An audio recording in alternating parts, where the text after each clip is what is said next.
السلام علیکم ورحمۃ اللہ وبرکاتہ۔ دوستوں، امید کرتا ہوں آپ خیریت سے ہوں گے۔ ویڈیو کو اسکپ مت کیجیے، اس کو پورا دیکھیے، میری درخواست ہے آپ سے۔ اور جو لوگ یہ ویڈیو فیس بک یا انسٹاگرام پہ دیکھ رہے ہیں تو ان سے درخواست ہے کہ ہمارے چینل MU انصاری 74 پر جا کر اس کو پوری دیکھیے۔ بہت ہی بہترین ویڈیو ہے۔ یہ ویڈیو ہے حضرت مولانا الیاس صاحب رحمۃ اللہ علیہ کے جو بڑے بھائی تھے، مولانا یحییٰ صاحب، اور شیخ الحدیث حضرت مولانا زکریا صاحب رحمۃ اللہ علیہ کے والد صاحب، ان کا یہ واقعہ ہے انگریزی حکومت کے دور کا۔ یہ ویڈیو آپ سنیے، انشاءاللہ تعالی آپ کا ایمان تازہ ہو جائے گا۔ کاندھلا کی ایک مسجد میں امام صاحب تھے۔ کاندھلا کی ایک مسجد میں، جامع مسجد میں امام صاحب تھے، لیکن وہ امام صاحب کون تھے؟ قطب الاقطاب حضرت مولانا رشید احمد گنگوہی کے مرید ہیں، فیض یافتہ ہیں، خلیفہ ہیں۔ مبلغ اسلام محمد الیاس کے بڑے بھائی ہیں، اور شیخ الحدیث محمد زکریا رحمۃ اللہ علیہم کے والد گرامی ہیں محمد یحییٰ کاندھلوی، مولانا محمد یحییٰ کاندھلوی۔ ان کی مسجد کے سامنے مندر تھا۔ ہندو مسلم جھگڑا ہو گیا بیچ والی زمین پر۔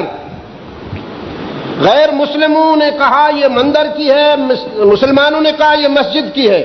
کیس چلا گیا انگریز جج کی عدالت میں۔ چند پیشیوں کے بعد ہندوؤں نے ایک تحریر عدالت میں دے دی کہ یہ لڑائی جھگڑے سے تو بات نہیں بنے گی، اور پتہ نہیں فیصلہ بھی کب ہوگا۔ تحریر میں لکھا مسلمانوں کا امام مولوی محمد یحییٰ کو عدالت میں بلا لیا جائے، اگر وہ آ کر عدالت میں بیان دے دیں کہ یہ زمین مسجد کی ہے تو ہم کیس واپس لے لیں گے، کوئی دعویٰ نہیں کریں گے، مولانا کا بیان پر ہم اعتماد کرتے ہوئے زمین کی ملکیت مسجد کے حق میں تسلیم کر لیں گے۔ مسلمان بہت خوش ہوئے کہ دال کھاتے ہیں کم بخت، عقل تو ہے نہیں۔ ہمارے مولانا کو انہوں نے منصف مان لیا تو فیصلہ تو ہمارے حق میں ہو گیا۔ سمن جاری ہوئے مولانا کے نام۔ انگریز جج کی عدالت کی طرف سے سمن آئے تو محمد یحییٰ رحمۃ اللہ علیہ نے سمن دیکھتے ہی کاغذ کی پشت پہ لکھا، انگریز کی مسلم دشمنی اور اسلام کشی، اسلام دشمنی اور مسلم کشی کو دیکھ کر میں بوڑھا آدمی ہوں، کمزور ہوں، بیمار ہوں، اور تو کچھ کر نہیں سکتا۔ اللہ سے میں نے وعدہ کیا ہے، قسم کھائی ہے، جب تک زندہ ہوں کسی گورے کو، انگریز کو جان بوجھ کر آنکھوں سے دیکھوں گا نہیں۔ ایسے بھی تو لوگ گزرے ہیں نا۔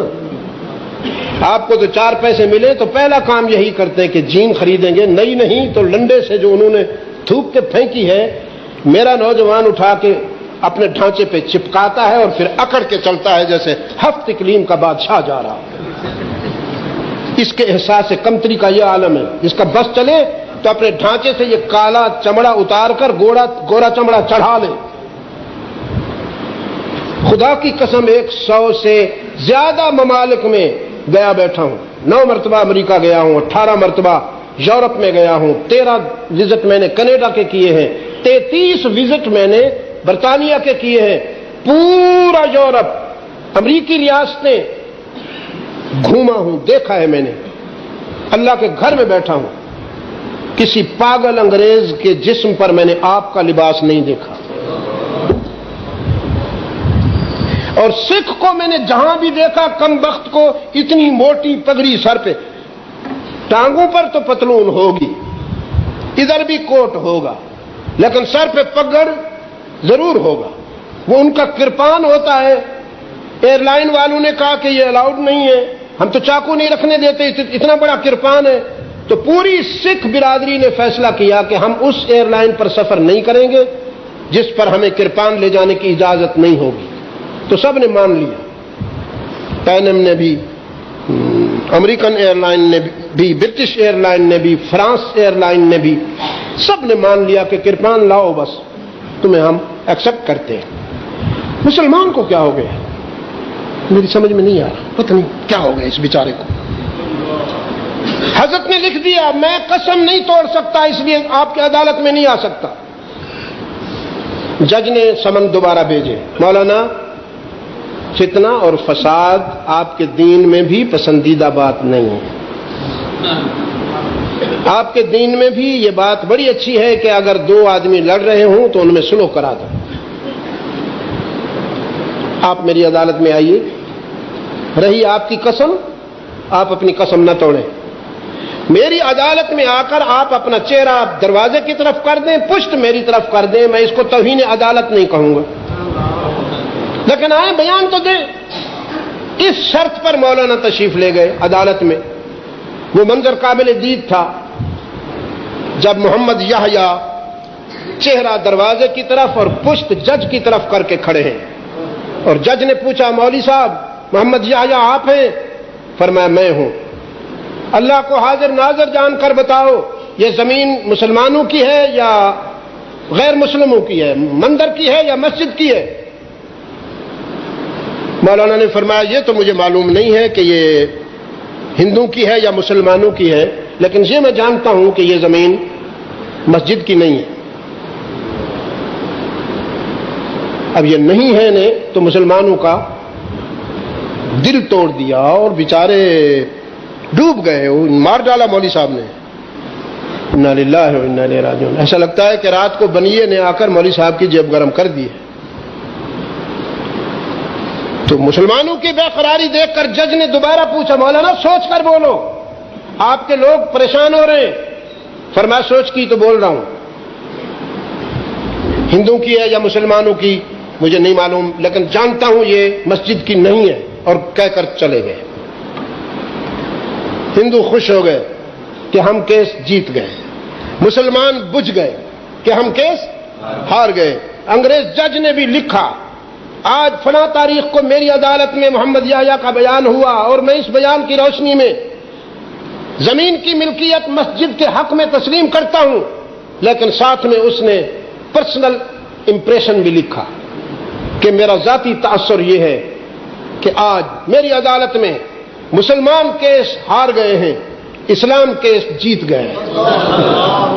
مسلمان کیس ہار گئے ہیں، اسلام کیس جیت گیا ہے۔ دن گزرا، رات آئی، رات کے آخری حصے میں محمد یحییٰ کے دروازے کو کسی نے کھٹکھٹایا۔ باہر تشریف لائے تو دیکھا وہی ہندو لیڈر جو عدالت میں تھے وہ کھڑے ہوئے ہیں۔ مولانا نے فرمایا کیسے آئے ہو؟ انہوں نے کہا مولوی صاحب بڑی مشکل سے دن گزرا تھا، بڑی بے قراری سے رات گزری، آپ کے کل کے بیان نے اور عدالت میں جو آپ کا کردار تھا اس نے ہمارے دل کی دنیا بدل ڈالی، اور ہم سے ہمارا ضمیر بار بار سوال کرتا رہا جس مذہب میں غلام اتنے سچے ہیں ان کا آقا کتنا سچا ہوگا۔ مولانا ہمیں مسلمان بنائیے، ہمیں اس کا غلام بنائیے جس کی غلامی سے آپ کو صداقتوں کی یہ بلندیاں نصیب ہوئی ہیں۔ اور کل آپ عدالت میں تشریف لائیے، ہم یہ زمین آپ کے نام وقف کرتے ہیں، یہ کاغذات ہیں، اصل ملکیت ہماری ہے، اس زمین کے ہم مالک ہیں، فرض ملکیت ہمارے پاس ہے، ہم یہ زمین آپ کے نام کریں گے۔ مولانا نے فرمایا مجھے نہیں چاہیے، تو پھر آپ جیسے فرمائیں گے۔ انہوں نے کہا پھر مسجد کے نام کر دو۔ اب مسجد کے نام کریں گے۔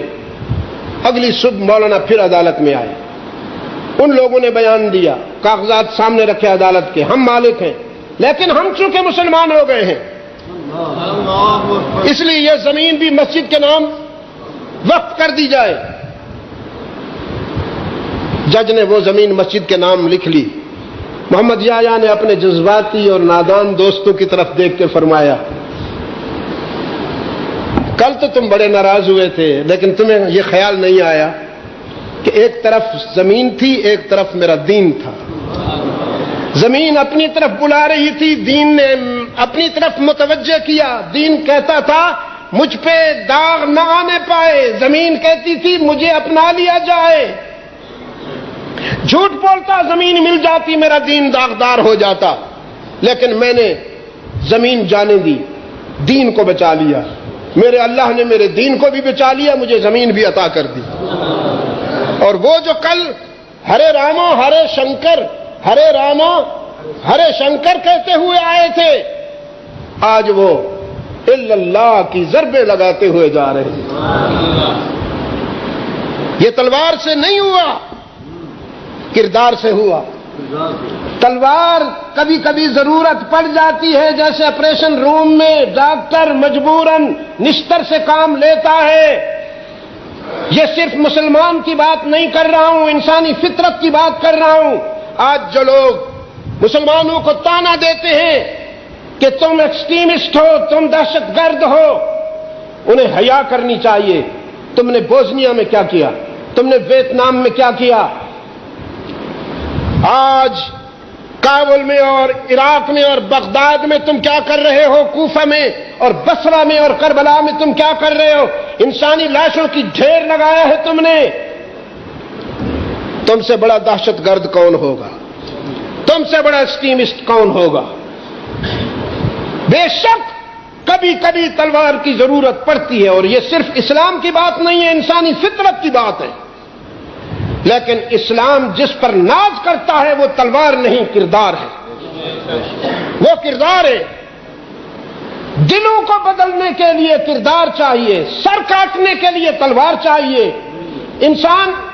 اسلام انسانوں کے سر کاٹنے نہیں آیا، قلوب کو بدلنے کے لیے آیا ہے، اور قلوب کی تبدیلی کے لیے تلوار نہیں۔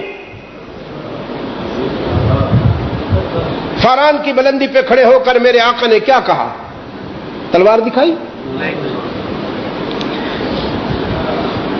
فاران کی بلندی پہ کھڑے ہو کر میرے آقا نے وہ تو چھوٹا سا ہے، بڑا کوئی دو نا، چادر قسم کا، یہ کوئی رومال، ہاں یہ سفید، وہ سفید تھا۔ فاران کی بلندی پر کھڑے ہو کر رحمت عالم نے یہ چادر ہلائی۔ اس معاشرے میں، اس سوسائٹی میں چادر ہلانے کا مطلب یہ ہوتا تھا کہ میں کوئی اہم بات کہنا چاہتا ہوں، آ جاؤ۔ یہ ایک طرح کا بلاوا تھا۔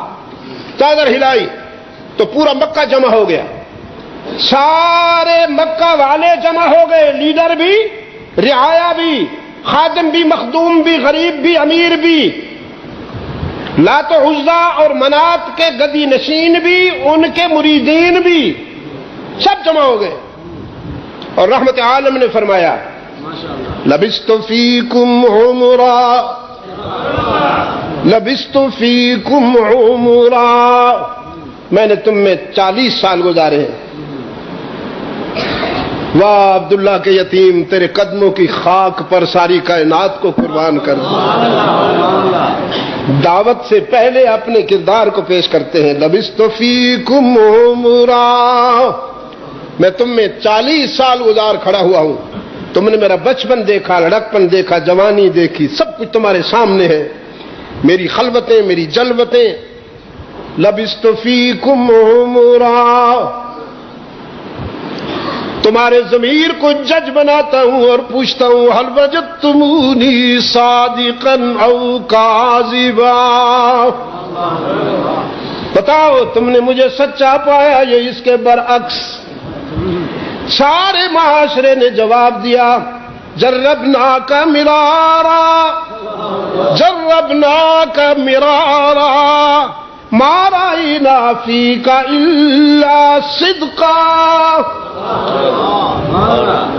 عبداللہ کے یتیم، ہم نے آپ کو زندگی کے سفر میں بار بار جانچا، بار بار پرکھا، لیکن ہم نے تیری ذات میں شرافت کے سوا کچھ نہیں پایا، صداقت کے سوا کچھ نہیں پایا۔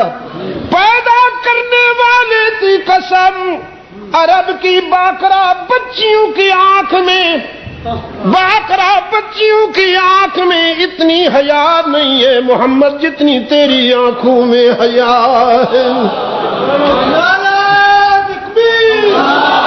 جربناک مرارا ما رأینا فیک الا صدقا، ہم نے تیری ذات میں صداقت کے سوا، شرافت کے سوا، امانت کے سوا، دیانت کے سوا کچھ نہیں پایا۔ ہم تو تیرے کردار کو حجت سمجھتے ہیں۔ ہم تو تیرے کردار کو حجت سمجھتے ہیں، امین اور صادق مانتے ہیں۔ تو رحمت عالم نے فرمایا پھر سنو تمہارے لیے نجات کا فارمولہ لایا ہوں، تمہارے دلوں کی بیماری کے لیے علاج لایا ہوں، نسخہ شفا لایا ہوں۔ قولوا لا الہ، میں بھی کہتا ہوں تم بھی کہو لا الہ الا اللہ تفلحون۔ حرف لا الہ تمہیں کائنات کی ساری کامیابیوں سے ہمکنار کر دے گا، ساری عزتیں تمہارے دامن میں آ جائیں گی۔ سب کا سجدہ نہ کرو، رب کا سجدہ کرو، سب کا سجدہ نہیں رب کا، سب کا نہیں رب کا۔ معبود کون ہی، پتہ نہیں یہ سبق میں نے آپ کو پڑھایا، میں اس حاضری میں نہیں، اس حاضری میں بھی پڑھایا ہوں۔ تو بچہ ہو سے بالکل یہ تھا ہی نہیں۔ انسانی زمین کی عاجزیوں کے لیے مسجود کون؟ اللہ